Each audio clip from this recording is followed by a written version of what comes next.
Hello बच्चों, कैसे हो आप सब। आज हम स्टार्ट करेंगे chapter number 23 respiratory system of human का पार्ट सेकंड। अगर अभी तक आपने पार्ट फर्स्ट विजिट नहीं किया हो तो इस कार्ड पर क्लिक करके पार्ट फर्स्ट विजिट कर सकते हैं। देखो, पार्ट सेकंड में अपन स्टार्ट करने वाले हैं मैकेनिज्म ऑफ रेस्पिरेशन से। ये आपकी बुक में हेडिंग है मैकेनिज्म ऑफ रेस्पिरेशन, लेकिन एक्चुअली में वहां पर सिर्फ एक ही चीज गिवन है, वो है मैकेनिज्म ऑफ ब्रीथिंग। तो अगर ये हेडिंग मैकेनिज्म ऑफ ब्रीथिंग होती तो ज्यादा सही होता, क्योंकि आपके सिर्फ वो एक ही स्टेप की मैकेनिज्म दे रखी है। मैकेनिज्म ऑफ रेस्पिरेशन में तो ये भी बताना चाहिए कि गैस एक्सचेंज कैसे होता है, ट्रांसपोर्टेशन कैसे होता है, वो सब डिस्क्रिप्शन नहीं है, सिर्फ मैकेनिज्म ऑफ ब्रीथिंग को एक्सप्लेन कर रखा है। तो स्टार्ट करते हैं। देखो, सबसे पहले देखते हैं कि ब्रीथिंग क्या होता है। तो the process of taking in air from outside to lungs, और लंग्स से वापस बाहर की तरफ रिलीज करना क्या कहलाएगा, ब्रीथिंग या वेंटिलेशन भी कहते हैं। ठीक है। अब the movement of air into and out of the lungs is carried out by creating a pressure gradient between lungs and atmosphere.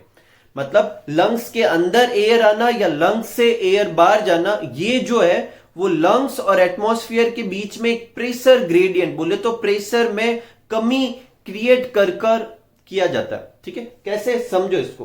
देखो, एटमॉस्फेयर प्रेशर जो होता है वो कितना होता है, 760 mmHg। अगर लंग्स कैसे भी करके, अगर लंग्स के अंदर का प्रेशर इस 760 mmHg से मैं कम कर दूं तो क्या होगा, एयर हमेशा हाई प्रेशर से कहां की तरफ जाती है, लो प्रेशर की तरफ। तो एयर बाहर से कहां चली जाएगी, लंग्स में, और क्या हो जाएगा, इनहेलेशन, बोले तो ब्रीथ इन किया। अगर मैं लंग्स के अंदर का प्रेशर बढ़ा दूं, कितना बढ़ा दूं कि 760 से वो थोड़ा सा ज्यादा हो जाए। ठीक है, तो ऐसे केस में एयर यहां से कहां चली जाएगी, बाहर। एक चीज गौर करने लायक है, दोनों ही केस में एटमॉस्फेरिक प्रेशर उतना उतना ही रहा। अपन ने किसका प्रेशर चेंज किया है, लंग्स का प्रेशर चेंज किया। अगर लंग्स का प्रेशर कम कर देंगे तो बाहर से एयर अंदर आ जाएगी, लंग्स का प्रेशर ज्यादा कर देंगे, लंग्स के अंदर का प्रेशर ज्यादा कर देंगे तो एयर लंग्स के अंदर से बाहर चली जाएगी। अब क्वेश्चन उठता है कि ये कैसे किया जाए। तो देखो, अगर लंग्स का वॉल्यूम बढ़े, देखो एक आपने लॉ पढ़ा होगा, बॉयल्स लॉ केमिस्ट्री में, और उसमें अपन को कराया जाता है कि P प्रोपोर्शनल 1/V। तो अगर मैं लंग्स का वॉल्यूम बढ़ाऊं तो लंग्स के अंदर का प्रेशर क्या हो जाएगा, कम हो जाएगा और ब्रीथ इन हो जाएगा। अगर मैं लंग्स के अंदर या लंग्स का ये जो वॉल्यूम है उसे कम करूं तो प्रेशर जो है वो बढ़ जाएगा, और प्रेशर बढ़ेगा तो ब्रीथ आउट करेंगे। ठीक है, अभी भी क्वेश्चन वैसा का वैसा, लंग्स का ये वॉल्यूम बढ़ेगा या घटेगा कैसे। तो अगर लंग्स के अलावा और कोई ऑर्गन होता तो वो उसकी जो मसल्स होती, उस मसल्स को यूज कर वो अपना वॉल्यूम चेंज कर सकता था, लेकिन लंग्स के खुद के अंदर तो कोई मसल्स होती ही नहीं है। तो इसके लिए स्पेशल टाइप की दूसरी मसल्स, जो सराउंडिंग चीजें उनकी कुछ मसल्स काम आती है, उनको कहते हैं रेस्पिरेटरी मसल्स। इसको अच्छे से समझेंगे अपन। देखो क्या लिखा हुआ है, लंग्स कांट एक्सपांड और contract by their own. Lungs खुद ना तो एक्सपांड कर सकते, बोले तो उसका वॉल्यूम बढ़ा सकते हैं, और ना ही क्या कर सकते हैं, कॉन्ट्रैक्ट कर सकते हैं, मतलब वॉल्यूम घटा सकते हैं। ठीक है, for this they depends on the volume of thoracic cavity. और ये इसके लिए लंग्स कहां पर प्रेजेंट होते हैं, थोरेसिक कैविटी के अंदर। तो थोरेसिक कैविटी के वॉल्यूम पे डिपेंड करते हैं। थोरेसिक कैविटी का जो वॉल्यूम होगा वो लंग्स के वॉल्यूम के डायरेक्टली प्रोपोर्शनल होगा। इसका मतलब क्या है कि थोरेसिक कैविटी का वॉल्यूम ज्यादा होगा तो लंग्स का वॉल्यूम भी ज्यादा, थोरेसिक कैविटी का वॉल्यूम कम तो लंग्स का वॉल्यूम भी कम। अब ये थोरेसिक कैविटी क्या है, तो देखो लंग्स जो होता है वो ऊपर वाली कैविटी जिसको थोरेसिक कैविटी कहते हैं उसके अंदर होता है। ऐसा समझो कि एक बड़ा सा बॉक्स है और उसके अंदर एक फ्लेक्सिबल सा बलून लाइक स्ट्रक्चर है। अगर मैं उस बॉक्स को अंदर की तरफ ऐसे पुश करूं तो वो प्रेशर किस पे लगेगा, बलून पे लगेगा, और बलून का वॉल्यूम भी क्या हो जाएगा, कम। अगर मैं उस बाहर वाले बॉक्स को बाहर की तरफ पुश करूं, बोले तो उसका वॉल्यूम बढ़ाऊं तो बलून का भी वॉल्यूम क्या हो जाएगा, बढ़ जाएगा। कहने का मतलब है कि अगर थोरेसिक कैविटी का वॉल्यूम बढ़ता है तो लंग्स का वॉल्यूम बढ़ेगा, थोरेसिक कैविटी का वॉल्यूम घटता है तो लंग्स का वॉल्यूम घटेगा। अब लंग्स जो थोरेसिक कैविटी में ये थोरेसिक केज लाइक एक पूरा केज कैविटी लाइक स्ट्रक्चर बनता है, उसको समझते हैं। अच्छे से ध्यान देना। देखो ये अपना है वर्टिब्रल कॉलम। अगर मैं ऐसे खड़ा हूं तो मेरे पीछे ये क्या है, वर्टिब्रल कॉलम, और ये क्या है आगे की तरफ, स्टर्नम।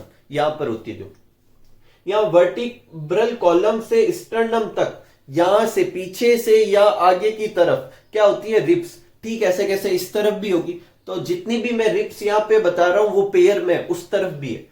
तो जो यहां से एक रिप्स यहां से यहां तक, दूसरी यहां से यहां तक, तीसरी यहां से यहां तक, ऐसे कर कर 7 रिप्स तो क्या होती है, एक तरफ तो अटैच होती है वर्टिब्रल कॉलम से और एक तरफ अटैच होती है किससे, स्टर्नम से। उसके बाद 8th, 9th और 10th रिप्स जो होती है वो 7th रिप्स से अटैच होती है क्योंकि स्टर्नम आगे से इतना ही साइज का होता है, ठीक है। उसके बाद 11th और 12th जो रिप्स होती है वो आगे की तरफ बढ़ती नहीं है, वो सिर्फ थोड़ी सी ग्रो करके रुक जाती है। इनको कहते हैं फ्लोटिंग रिप्स। ये 8, 9, 10 को कहते हैं फॉल्स रिप्स और 1 से लेकर 7 रिप्स जो वर्टिब्रल कॉलम और स्टर्नम के बीच में उसे ट्रू रिप्स।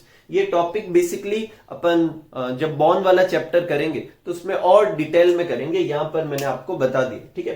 तो अपने यहां से साइड में और यहां से साइड में बोले तो अपने साइड वाइज तो क्या हो गया, पूरा कवर हो गया।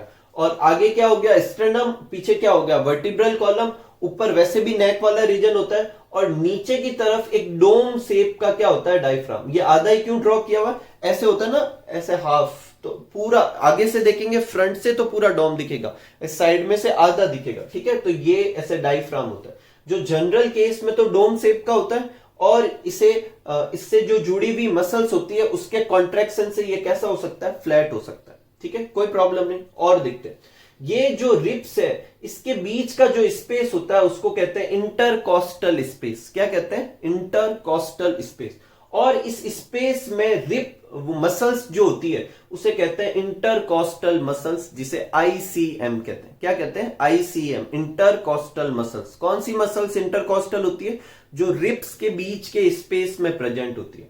ये दो तरह की होती है, ईआईसीएम एक्सटर्नल इंटरकॉस्टल मसल और आईआईसीएम इंटरनल इंटरकॉस्टल मसल्स। कोई प्रॉब्लम नहीं। तो अगर मैं पूछूं कि कौन कौन सी मसल्स जो है यहां पर प्रेजेंट है, तो एक तो हो गई इंटरकॉस्टल मसल्स, एक हो गई डायफ्राम। अब डायफ्राम मसल्स को ऐसे, डायफ्राम का जो ये शेप चेंज करने के लिए जो मसल्स होती है उसे कहते हैं रेडियल मसल या फ्रेनिक मसल्स भी कहते हैं।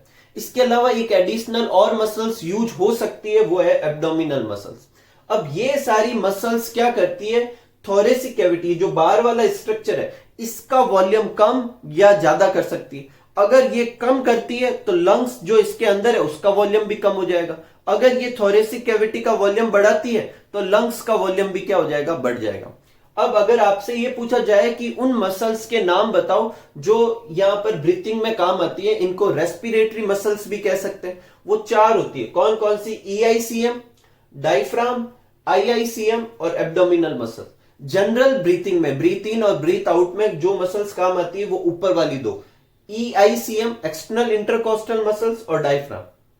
जब अपन को फोर्सफुल एक्सपीरेशन करना हो, मतलब जोर से एक्सपीरेशन करना हो, ठीक है, उस समय आईआईसीएम और एब्डोमिनल मसल्स भी क्या होती है, काम आती है। कोई प्रॉब्लम नहीं है, 4 मसल्स, ठीक है। तो ये आप एक बार नोट कर लीजिए, फिर अपन आगे बढ़ते हैं और देखते हैं कि ये कैसे काम करती है और कैसे ये वॉल्यूम को चेंज करती है, जिससे लंग्स का वॉल्यूम चेंज होगा और ब्रीथ इन और ब्रीथ आउट होगा, ठीक है।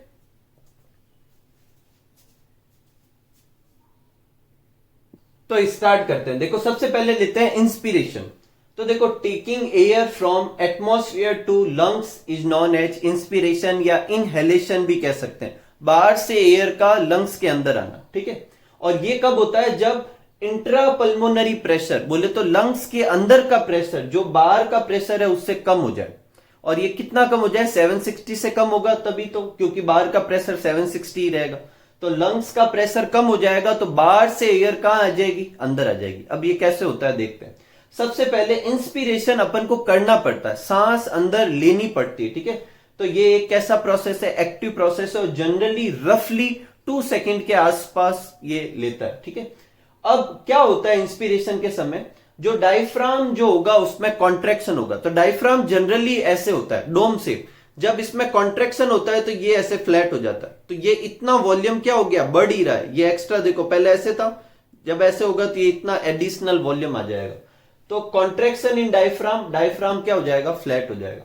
और कॉन्ट्रैक्शन इन ईआईसीएम, ईआईसीएम क्या होती है, एक्सटर्नल इंटरकॉस्टल मसल। एक्सटर्नल मतलब ये बाहर की तरफ ले जाएगी, किसको, रिप्स और स्टर्नम बाहर की तरफ मूव करेंगे। इन दोनों ही प्रोसेस से थोरेसिक कैविटी का वॉल्यूम क्या हो जाएगा, बढ़ जाएगा, जिससे पल्मोनरी वॉल्यूम भी क्या होगा, बढ़ेगा। और अगर वॉल्यूम बढ़ेगा तो प्रेशर क्या होगा, घटेगा। उल्टा रिलेशन होता है, इसलिए इंट्रा पल्मोनरी प्रेशर डिक्रीज हो गया किसके कंपेयर में, एटमॉस्फेरिक प्रेशर के कंपेयर में। तो अगर एटमॉस्फेरिक प्रेशर 760 mmHg है तो लंग्स का प्रेशर 760 mmHg से कम है, और इस वजह से एयर हाई प्रेशर से कहां की तरफ मूव करेगी, लो प्रेशर बोले तो लंग्स के अंदर आएगी, और अपना क्या हो जाएगा, इंस्पिरेशन का प्रोसेस होगा। कोई प्रॉब्लम नहीं, आगे चलते हैं। दूसरा है एक्सपीरेशन या एक्सहेलेशन भी बोल सकते हैं, giving out air from lungs to atmosphere. Lungs से एयर का बाहर चले जाना क्या कहलाएगा, एक्सपीरेशन। अब ये कब होता है, जब इंट्रापल्मोनरी प्रेशर ज्यादा हो, किससे, एटमॉस्फेरिक प्रेशर से ज्यादा होगा, तो यहां से बोले तो पल्मोनरी से प्रेशर कहां जाएगा, बाहर की तरफ, बोले तो एयर बाहर की तरफ चली जाएगी। ये कैसा प्रोसेस है, पैसिव प्रोसेस है, अपने आप ही हो जाता है। जिन जिन मसल्स को अपन ने कॉन्ट्रैक्ट करा के इंस्पिरेशन किया था उनको छोड़ दो, रिलैक्स कर दो, तो अपना आप ही क्या हो जाएगा, एक्सपीरेशन। ये पैसिव प्रोसेस है और जनरली इंस्पिरेशन से ज्यादा टाइम लेता है, लगभग 3 सेकंड के आसपास, ठीक है। At the time of expiration diaphragm जो वापस रिलैक्स हो जाएगा, EICM रिलैक्स हो जाएगी, डायफ्राम वापस अपना डोम शेप ले लेगा, रिप्स और स्टर्नम अंदर की तरफ वापस पुश कर अपनी यूजुअल पोजीशन पे आ जाएंगे, और इन दोनों से जो वॉल्यूम होगा थोरेसिक कैविटी का वापस कम हो जाएगा। और वॉल्यूम कम होगा तो क्या होगा कि वॉल्यूम कम होने से प्रेशर बढ़ता है, तो इंट्रापल्मोनरी प्रेशर बढ़ गया। कितना बढ़ गया, 760 mmHg से ज्यादा हो जाएगा। एयर हाई प्रेशर से लो प्रेशर की तरफ मूव करेगी, बोले तो लंग्स से एटमॉस्फेयर की तरफ मूव करेगी, कोई प्रॉब्लम नहीं। अब मेरी बात ध्यान सुनना, रफली देखें तो ये कितना लेता है 2 सेकंड और ये कितना लेता है 3 सेकंड। तो एक जो पूरा ब्रीथिंग है वो कितने में हो रहा है, 5 सेकंड में। 1 मिनट में होते हैं 60 सेकंड, अगर 5 से डिवाइड करें तो कितना आता है 12। तो लगभग 12 ब्रीथ पर मिनट होना चाहिए, जो 15 to 16 ब्रीथिंग तक भी ये नॉर्मल माना जाएगा, ठीक है। तो ये अपनी ब्रीथिंग की रेट हो जाएगी 12 या 15-16 के आसपास, ठीक है। तो ये इंफॉर्मेशन आगे नोट की हुई है। और एक फोर्सफुल एक्सपीरेशन होता है, कभी कभी अपन को जोर से एक्सपीरेशन करना होता है, जैसे अपन कोई पर्टिकुलर योगा परफॉर्म कर रहे हैं या किसी भी केस में, तब अपन को 2 एडिशनल मसल्स यूज करनी पड़ती है, एब्डोमिनल मसल्स और IICM। IICM क्या करता है, इंटरनल इंटरकॉस्टल मसल्स जो रिब्स और इनको स्टर्नम को और अंदर की तरफ पुश करता है, जिससे ये जो जनरली जितनी कमी आती है थोरेसिक कैविटी के वॉल्यूम में उससे ज्यादा और कमी आएगी, तो अंदर का प्रेशर और बढ़ जाएगा और तेजी से एयर क्या चलेगी, बाहर। ये इंफॉर्मेशन भी आगे नोट की हुई, आप वहां से नोट कर लीजिए। फिर अपन आगे बढ़ते हैं और नेक्स्ट टॉपिक करते हैं। नेक्स्ट अपना टॉपिक है रेस्पिरेटरी वॉल्यूम और रेस्पिरेटरी कैपेसिटी। पल्मोनरी वॉल्यूम और पल्मोनरी कैपेसिटी भी कह सकते हैं। तो रेस्पिरेटरी वॉल्यूम क्या होता है, स्टार्ट करते देखो। It is defined as the quantity of air which our lungs inhale और expel under different condition. General breathing कर रहे हैं या फोर्सफुल ब्रीथिंग कर रहे हैं, उस समय कितनी एयर अंदर ले रहे हैं, कितनी एयर बाहर निकाल रहे हैं, वो जो वॉल्यूम होगा उसे क्या कहेंगे, रेस्पिरेटरी और पल्मोनरी वॉल्यूम। और ये वॉल्यूम फाइंड कैसे करेंगे, वो करते हैं स्पायरोमीटर से। किससे मेजर करते हैं, स्पायरोमीटर से। और ये स्पायरोमीटर क्लिनिकल असेसमेंट में भी क्या किया जाता है, यूज किया जाता है। अब देखते हैं अपन, सबसे पहला है टीवी, टाइडल वॉल्यूम। जब अपन नॉर्मली ब्रीथ इन और ब्रीथ आउट करते हैं तो कितनी एयर अंदर लेते हैं और कितनी एयर बाहर निकालते हैं, उसे अपन क्या कहेंगे, टाइडल वॉल्यूम। तो अमाउंट ऑफ एयर इंस्पायर और एक्सपायर ड्यूरिंग नॉर्मल ब्रीथिंग, मतलब फोर्स नहीं करना है, तो उस समय अपन कितनी ब्रीथ इन करते हैं और कितनी ब्रीथ आउट करते हैं, उसे अपन क्या कहते हैं, टाइडल वॉल्यूम। और उसका कितना होता है वॉल्यूम, 500 ml, करीब ½ लीटर अपन नॉर्मली क्या करते हैं, एयर ब्रीथ इन करते हैं और उतनी एयर क्या करते हैं, बाहर भी निकालते हैं, ठीक है, कोई प्रॉब्लम नहीं। आगे बढ़ते हैं। नेक्स्ट है IRV। IRV की फुल फॉर्म होती है inspiratory reserve volume. Inspiratory reserve volume का क्या मतलब होता है कि अपन अगर फोर्सफुली इंस्पिरेशन करना चाहें तो कितनी एयर अंदर ले सकते हैं टाइडल वॉल्यूम के अलावा। टाइडल वॉल्यूम जितनी तो लेंगे, उसके अलावा और ऊपर कितनी एयर अपन अंदर ले सकते हैं, उसे अपन क्या कहेंगे, IRV। तो extra amount of air can inspire over a tidal volume during forceful inspiration, उसे अपन क्या कहते हैं, IRV कहते हैं। और ये कितनी होती है, करीब 2500 से 3000 ml तक होती, ठीक है। तो मैक्सिमम 3000 ml एक्स्ट्रा एयर अपन क्या कर सकते हैं, इंस्पायर कर सकते हैं टाइडल वॉल्यूम के ऊपर। जैसे अपन ने कितनी एक्स्ट्रा एयर अंदर ले सकते हैं, वैसे के वैसे टाइडल वॉल्यूम के ऊपर कितनी एक्स्ट्रा एयर अपन बाहर निकाल सकते हैं, उसे कहते हैं ईआरवी। क्या कहते हैं? ERV, expiratory reserve volume. Extra amount of air can inspire over a tidal volume by a forceful expiration. जोर लगाकर अपन एक्सपीरेशन करें तो कितनी एयर अपन बाहर निकाल सकते हैं टाइडल वॉल्यूम के अलावा, वो क्या कहलाएगा? ईआरवी। ठीक है, कितनी होती है? 1000 to 1100 ml तक हो सकती है। नेक्स्ट है आरवी। आरवी होता है residual volume, amount of air left in the lungs even after forceful expiration. मतलब जितना भी जोर लगाना है लगा लो, उसके बाद कितना भी एक्सपीरेशन फोर्सफुली कर लो, उसके बाद भी लंग्स में कुछ ना कुछ एयर तो रहेगी, नहीं तो लंग्स एकदम कोलैप्स कर जाएंगे। तो वो जो एयर हमेशा ही अंदर रहती है वो क्या कहलाती है? रेसिडुअल वॉल्यूम, और वो कितनी होती है? 1100 to 1200 ml। कोई प्रॉब्लम नहीं। अब अगर इनमें से ये जो वॉल्यूम है, इन वॉल्यूम में से किन्हीं दो या दो से ज्यादा वॉल्यूम का अपन अगर सम करें तो जो आएगा उसे अपन कहेंगे पल्मोनरी कैपेसिटी या रेस्पिरेटरी कैपेसिटी। तो क्या होता है? सम ऑफ टू और more respiratory volume is known as respiratory capacity और पल्मोनरी कैपेसिटी। कोई प्रॉब्लम नहीं। स्टार्ट करते हैं। सबसे पहला है इंस्पिरेटरी कैपेसिटी। इंस्पिरेटरी कैपेसिटी क्या होती है?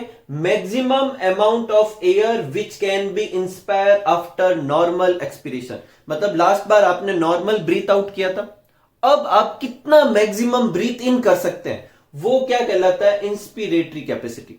देखो एक चीज मैं आपको समझा देता हूं, जब आप जितना लास्ट टाइम ब्रीथ आउट करेंगे उतना का उतना तो वापस आपको ब्रीथ इन करना ही होगा। ठीक है, जैसे मैं मान लो नॉर्मल ब्रीथ आउट किया तो मैंने 500 बार निकाली, तो 500 तो मैं और क्या करूंगा? अंदर लूंगा ही लूंगा। उसके अलावा भी मैं और ले सकता हूं, लेकिन जितना लास्ट टाइम मैं बाहर निकालूंगा उतना तो अंदर लूंगा ही लूंगा।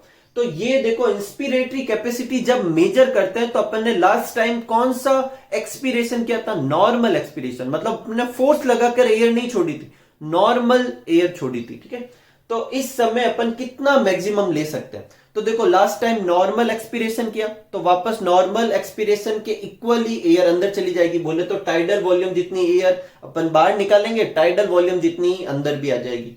और उसके ऊपर अपन आईआरवी जितनी और एक्स्ट्रा एयर ले ही सकते हैं, तो वो दोनों का सम जो होगा वो क्या कहलाएगा? आईसी। तो आईसी क्या होगा? टीवी जो कि अपन ने नॉर्मल ब्रीथ इन के समय ली थी, आईआरवी जो फोर्सफुल ब्रीथ इन के समय ली थी, और उन दोनों का सम क्या कहलाएगा? इंस्पिरेटरी कैपेसिटी लगभग 3500 ml के आसपास होता है। देखो आईआरवी की मैक्सिमम वैल्यू है 300 और टीवी की कितनी है? 500। दोनों सम हो जाएगी तो कितनी हो जाएगी? 3500 ml।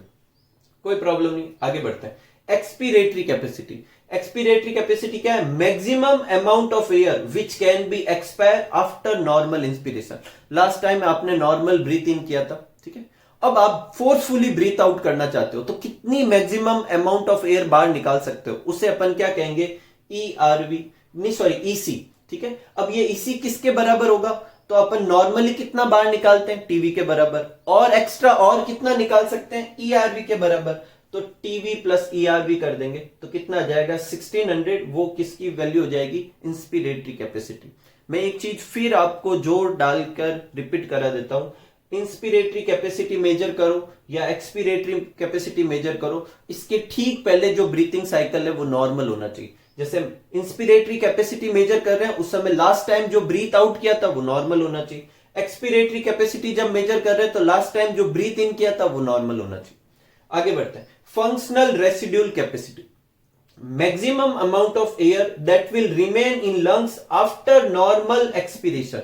मतलब आपने लास्ट टाइम नॉर्मल एक्सपीरेशन किया था, उस समय लंग्स में कितनी अमाउंट ऑफ एयर रह सकती है उसके बारे में बताओ। तो इसको अच्छे से सुनना।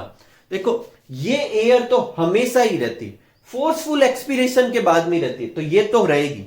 और जब अपन नॉर्मल ब्रीथ आउट करते हैं तो अपन जो एक्सपीरेटरी रिजर्व वॉल्यूम है उतना एयर अपन ने बाहर नहीं निकाला।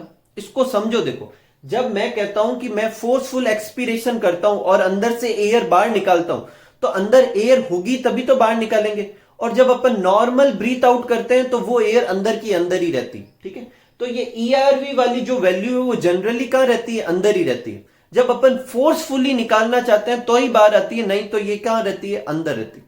तो अपन ये कह रहे हैं यहां पर फंक्शनल रेसिड्यूल वॉल्यूम में कि लास्ट टाइम आपने क्या किया था, नॉर्मल एक्सपीरेशन किया, नॉर्मल ब्रीथ आउट किया था, उस समय अंदर कितनी है, तो ईआरबी जितनी होगी अंदर, क्योंकि ये भी निकाली जा सकती है लेकिन अपन ने तो नॉर्मल ब्रीथ किया, तो ईआरबी वाली वैल्यू अंदर है और ये तो हमेशा ही रहती है आरबी, तो ईआरबी प्लस आरबी का जो आंसर होगा वो क्या कहलाएगा, एफआरसी, और ये कितना होगा 2300 ml। देखो आरबी की मैक्सिमम वैल्यू है 1200 और इसकी मैक्सिमम वैल्यू है 1100, तो 2300 ml इसकी वैल्यू होगी।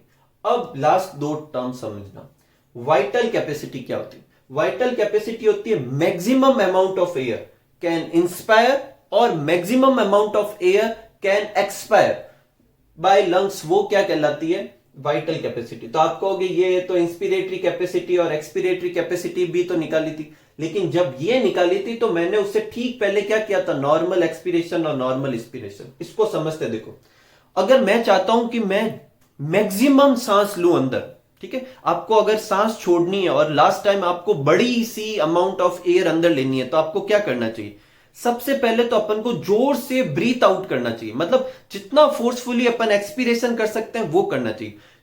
तो जोर से अपन ब्रीथ आउट करेंगे, अब जैसे ही अपन छोड़ेंगे उतनी की उतनी एयर कहां चली जाएगी, अंदर। इसका मतलब जब मैं फोर्सफुल एक्सपीरेशन करके फिर इंस्पिरेशन करने लगता हूं, तो वो फोर्सफुल एक्सपीरेशन में जितनी एयर अंदर निकाली उतनी की उतनी तो वापस अंदर आ जाएगी। इसका मतलब अगर मैं लास्ट टाइम फोर्सफुल एक्सपीरेशन करूं और फिर इंस्पिरेशन करूं तो वो मेरा मैक्सिमम इनहेलेशन होगा, और वो मैक्सिमम इनहेलेशन में कितनी एयर अंदर जाएगी, ध्यान से सुनना, नॉर्मल जितनी अंदर जाती है वो बोले तो टीवी, और ईआरवी जितनी मैंने बाहर निकाली थी उतनी उतनी वापस अंदर आ जाएगी, और ऊपर से और मैं एक्स्ट्रा कितनी ले पाता हूं, आईआरवी जितनी, तो TV plus ERV plus IRV तीनों ऐड होंगे। मैं फिर रिपीट कर देता हूं, आपको जितनी एयर बाहर निकालते हैं उतनी उतनी वापस अंदर आती ही आती है। तो जब अपन ने फोर्सफुल एक्सपीरेशन किया, फोर्सफुल एक्सपीरेशन करते हैं तो कितनी, टीवी प्लस ईआरवी जितनी वॉल्यूम बाहर चली गई, तो जैसे ही वापस ब्रीथ इन करने लगोगे तो इतनी कितनी एयर तो वापस अंदर आई जाएगी, ये दोनों तो आ गई, और इसके ऊपर एक्स्ट्रा और एयर अपन ले सकते हैं आईआरवी जितनी, तो इन तीनों का जो सम होगा वो क्या कहलाएगा, वाइटल कैपेसिटी, जो कितनी होगी 4600 ml होगी। ठीक है, इसका मतलब अगर अपन मैक्सिमम एफर्ट करें तो उस समय अपन कितनी एयर अंदर ले सकते हैं, 4600 ml ले सकते हैं, जो कि जनरली टाइडल वॉल्यूम के कंपेयर में 9 टाइम्स है।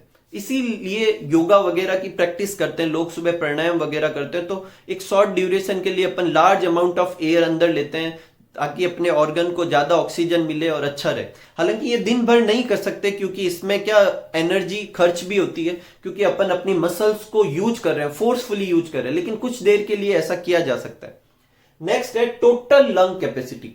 टोटल लंग कैपेसिटी वो कैपेसिटी कहलाती है कि अंदर कितनी एयर रखी जा सकती है, मतलब अपना मैक्सिमम एफर्ट डालने के बाद अपन कितनी एयर अंदर कर सकते हैं। तो एकदम सिंपल सा है, देखो मैक्सिमम एफर्ट के बाद अपन कितनी एयर अंदर ले सकते हैं, वीसी के बराबर, तो वीसी तो हो जाएगा 1, और आरवी जितना तो हमेशा अंदर होता ही है, तो वीसी और आरवी को क्या कर देंगे, जोड़ देंगे, तो वीसी और आरवी को जोड़ देंगे तो कितना आ जाएगा 5800 ml।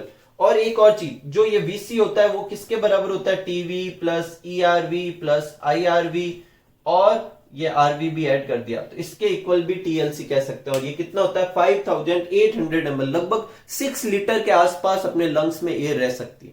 तो इन चारों वॉल्यूम का जो सम होगा वो क्या कहलाएगा, टीएलसी कहलाएगा। ठीक है, कोई प्रॉब्लम नहीं। तो इसको अच्छे से आप एक बार रिवाइंड करके अच्छे से सुने और अच्छे से प्रैक्टिस करें इसकी। एक और चीज, एक अपने बुक में एक शॉर्ट नोट्स है आर्टिफिशियल रेस्पिरेशन का, तो वो आगे की स्लाइड में आपके एकदम डिस्क्राइब किया हुआ, वहां से नोट कर लीजिए। वो होता क्या है उसको मैं समझाता हूं।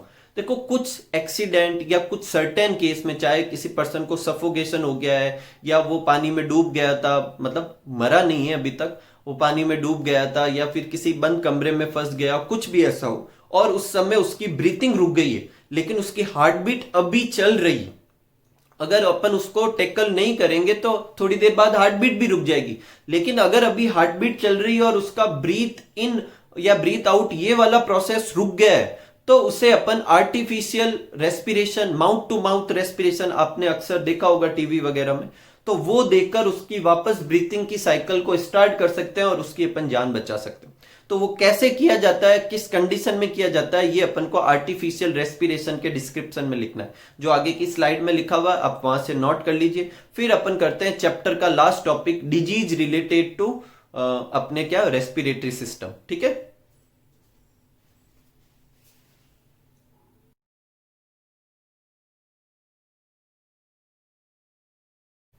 स्टार्ट करते हैं रेस्पिरेटरी डिसऑर्डर। सबसे पहली डिसऑर्डर है अस्थमा।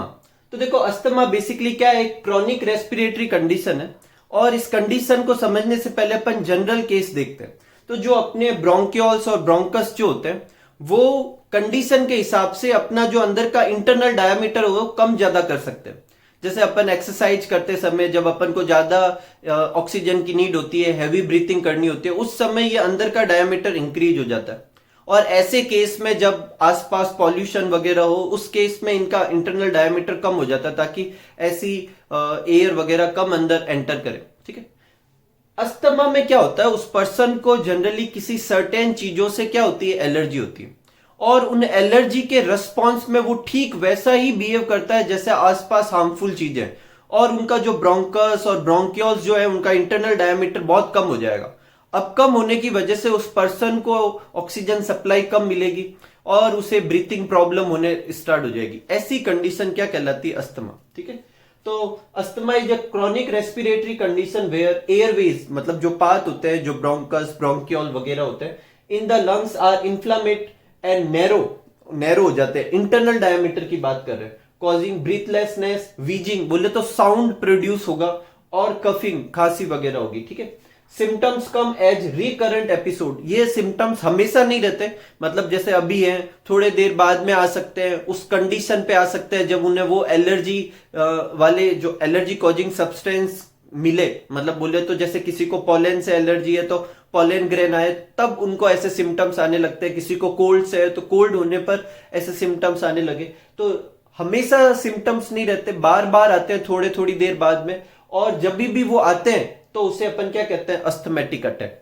ठीक है, asthma is due to allergy from certain substance such as pollen grain, dust particle, food stuff, smoke, cold, किसी भी चीज से हो सकती है। ठीक है, ऑन अस्थमा अटैक, जब अस्थमा अटैक आता है तो क्या होता है, ब्रोंकियोल्स जो होती है, बेसिकली अस्थमा अटैक कब आता है, जब ये एलर्जी सब्सटेंस आते हैं और उनको बॉडी को लगता है कि ये भाई ये हार्मफुल सब्सटेंस है, हालांकि ये नहीं है, फिर भी उसको लगता है, तो बॉडी वैसा बिहेव करती है जैसे इनको रोकना है। तो वो क्या करती है, ब्रोंकियोल्स वगैरह में एक्सेस ऑफ म्यूकस बनाती है, बहुत ज्यादा म्यूकस बना देती है, और साथ ही में वो अंदर का डायमीटर नैरो हो जाता है। इससे क्या होती है, ब्रीथिंग में डिफिकल्टी होने लगती है। ट्रीटमेंट क्या है, सबसे अच्छा ट्रीटमेंट तो यही है, ऐसे पर्सन को जिन चीजों से एलर्जी है उन चीजों से दूर रहना चाहिए। और दूसरा है कि जो मेडिसिन वगैरह है वो क्या है, ब्रोंको डायलेटर यूज करते हैं जिससे वो इंटरनल डायमीटर बड़ा हो। साथ में एंटीबायोटिक वगैरह यूज करते हैं जो स्वेलिंग वगैरह को क्या करते हैं, कम करने में यूज किए जाते हैं। ठीक है, नेक्स्ट है न्यूमोनिया। न्यूमोनिया बेसिकली एक डिजीज है जो किससे होती है, स्ट्रेप्टोकोकस न्यूमोनिया से होती है। ठीक है, स्ट्रेप्टोकोकस न्यूमोनाई भी कह सकते हैं, और ये एक तरह का बैक्टीरिया है। कोकस वर्ड का क्या मतलब है, ये कैसे बैक्टीरिया, स्फेरिकल शेप के बैक्टीरिया। ठीक है, और इसमें क्या होता है, जो एल्वियोलाई होती है वहां पर इंफेक्शन होने लगता है, और वो एल्वियोलाई जो होती है वहां पर बहुत ज्यादा म्यूकस वगैरह भर जाता है, और जो डेड आरबीसी डब्ल्यूबीसी वगैरह वो वहां पर इकट्ठी हो जाती है। इससे लंग्स का इन्फ्लामेशन भी कह सकते हैं। और सिम्टम्स हर रेस्पिरेटरी डिजीज के लगभग सेम ही होंगे, वही ब्रीथिंग में डिफिकल्टी होती है, और ट्रीटमेंट भी इसका सेम ही है, ब्रोंकोडायलेटर और एंटीबायोटिक सब्सटेंस। इधर एंटीबायोटिक सब्सटेंस ऐसे यूज किए जाएंगे जो स्ट्रेप्टोकोकस न्यूमोनाई की ग्रोथ को क्या करे, कम करे। ठीक है, ये डिजीज जनरली जो होती है बच्चों और बूढ़ों में ज्यादा होती है। ठीक है, नेक्स्ट है, बहुत ही इंपॉर्टेंट है, इस जितनी भी डिजीज दे रखी है उनमें सबसे ज्यादा इंपॉर्टेंट यही है, सिलिकोसिस और एस्बेस्टोसिस।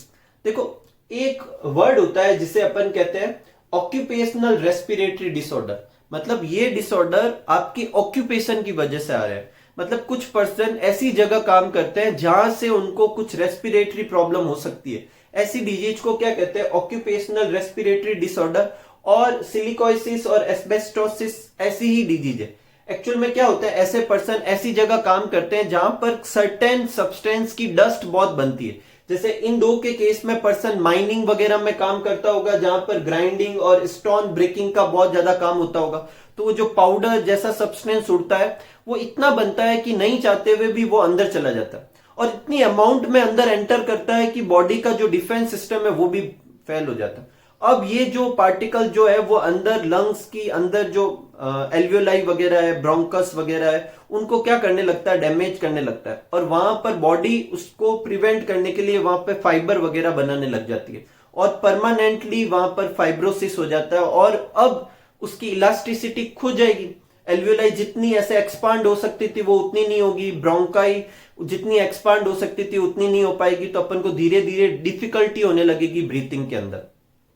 अगर सिलिका के पार्टिकल जाकर इकट्ठे होते हैं तो इसे सिलिकोसिस कहेंगे और एस्बेस्टोस की डस्ट पार्टिकल इकट्ठे होते हैं तो उसे एस्बेस्टोसिस कहते हैं। ठीक है, कोई प्रॉब्लम नहीं। अब इसका इलाज यही है कि आपको अगर वहां पे काम करना पड़ ही रहा है तो आपको मास्क वगैरह यूज करने चाहिए और उनकी एंट्री को रोकना चाहिए, क्योंकि एक बार एंटर हो गए और ऐसा होने लगा तब कोई इलाज नहीं है कुछ खास। ठीक है, हाँ एक और चीज, ये एक टाइम से नहीं होता कि एक बार एंटर करने पर हो गया, ऐसा लॉन्ग एक्सपोजर होना चाहिए और जो वर्कर्स है वो तो रोज जाएंगे वहां पर। एक और ऑक्यूपेशनल रेस्पिरेटरी डिसऑर्डर होता है जो आपकी बुक में नहीं दे रखा, CWP, कोल वर्कर्स न्यूमोकोनियोसिस। ये जो होती है ये उनमें होती है जो कोल माइनिंग में काम करता है और वहां जो कोल का पाउडर निकलता है वो अंदर लंग्स में फिल होने लगता है, उस वजह से इस डिजीज को ब्लैक लंग डिजीज भी कहते हैं। हालांकि बुक में नहीं है, आप चाहो तो नोट कर सकते हैं। नेक्स्ट है अपने, देखो स्मोकिंग, जरूरत से ज्यादा सिगरेट कंज्यूम करना, बहुत ज्यादा स्मोकिंग करने की वजह से 3 तरह की डिजीज, वैसे तो बहुत सारी डिजीज हो सकती है लेकिन ये 3 डिजीज आपकी बुक में दे रखी है। पहला है एम्फीसीमा। एम्फीसीमा का क्या मतलब होता है, जो एल्वियोलाई होती है वो परमानेंटली डैमेज हो जाती है, तो धीरे धीरे अपनी बॉडी की जो लंग्स की रेस्पिरेटरी सरफेस है वो धीरे धीरे कम होती जाएगी, तो हार्ड ब्रीथिंग बहुत पेनफुल और बहुत ही हार्ड हो जाएगी। इस कंडीशन को क्या कहते हैं, एम्फीसीमा। दूसरा है ब्रोंकाइटिस। ये ब्रोंकस और ब्रोंक्यूल जो होती है उनमें इन्फ्लामेशन होने लगते हैं, बहुत ज्यादा म्यूकस इकट्ठा होने लगता है, अगेन इससे भी ब्रीथिंग प्रॉब्लम होगी। और तीसरा है कैंसर हो सकता है लंग्स में। कैंसर आप सब जानते हैं, अनकंट्रोल्ड सेल डिवीजन हो जाता है किसी भी बॉडी पार्ट में या किसी भी बॉडी के टिश्यू में, तो उसे अपन क्या कहते हैं, कैंसर कहते हैं। यहाँ पर लंग्स में होने लगता है, जो स्मोकिंग का जो धुआं होता है जिसमें निकोटाइन वगैरह बहुत ज्यादा होता है उससे कैंसर हो सकता है। ठीक है, तो ये 3 जो डिजीज है वो तीनों ही किसकी वजह से होती है, स्मोकिंग की वजह से। इन तीनों का डिस्क्रिप्शन आगे की स्लाइड में आप वहां से नोट कर लीजिए। ठीक है, एक और चीज, स्मोकिंग जो होती है जो पर्सन करता है उसके लिए जितनी हार्मफुल है उतनी हार्मफुल उन लोगों के लिए भी है जो ऐसे पर्सन के पास में रहते हैं। तो आपके कोई फैमिली मेंबर अगर जरूरत से ज्यादा स्मोकिंग करते हैं तो आप उनको तो नुकसान है जो है, आपको भी उतना का उतना ही नुकसान है। ठीक है, तो ये आप सब नोट कर लेना, इन 3 का डिस्क्रिप्शन आगे से नोट कर लेना। इसी के साथ अपना ये ह्यूमन रेस्पिरेटरी सिस्टम वाला चैप्टर कंप्लीट होता है। उम्मीद करूंगा कि आपको ये चैप्टर बहुत अच्छे से समझ में आया होगा, तो खूब सारा हार्डवर्क कीजिए इस पे और 2 टॉपिक बहुत अच्छे से तैयार कीजिए, एक ब्रीथिंग की मैकेनिज्म और ये जो टाइडल वॉल्यूम वगैरह, जो रेस्पिरेटरी वॉल्यूम और रेस्पिरेटरी कैपेसिटी वगैरह है। तो खूब सारा हार्डवर्क कीजिए, खूब खुश रहिए, खूब मस्त रहिए। Thank you for watching.